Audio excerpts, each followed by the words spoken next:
నీ అబ్బా. అయ్యో బాబు దొరికేసాం. అరే చెప్పరా. ఏయ్ సరే వచ్చేస్తున్నా. అరే మళ్ళీ చేస్తా ఆగరా.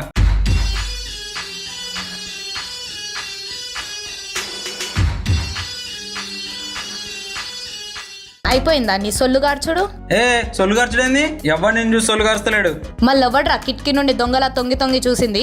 అంటే అదంతా కాదు, మా నాయనకు చెప్తా నీ పేరు. ఆయన నువ్వేంది, ఏషమేంది, ఏంది కథ అంతా? నీకేమైతుందిరా నొప్పి? నాకు కాదు, పక్కింటోళ్ళకి అవుతుంది చెవులో నొప్పి. నీకేమన్నా అవుతుందా? నాకంటే ఏం నాకురా? నీ నాటకాలన్నీ నాకు తెలియదు అనుకుంటున్నావా? మీ అయ్య లేనప్పుడు అమ్మాయిలను తీసుకురావడం, బిల్డింగ్ పైన బీళ్లు తాగడం, అవన్నీ చెప్పాలా నేను? ఇవన్నీ నీకెందుకు? మళ్ళీ నా అవన్నీ నీకెందుకు బే?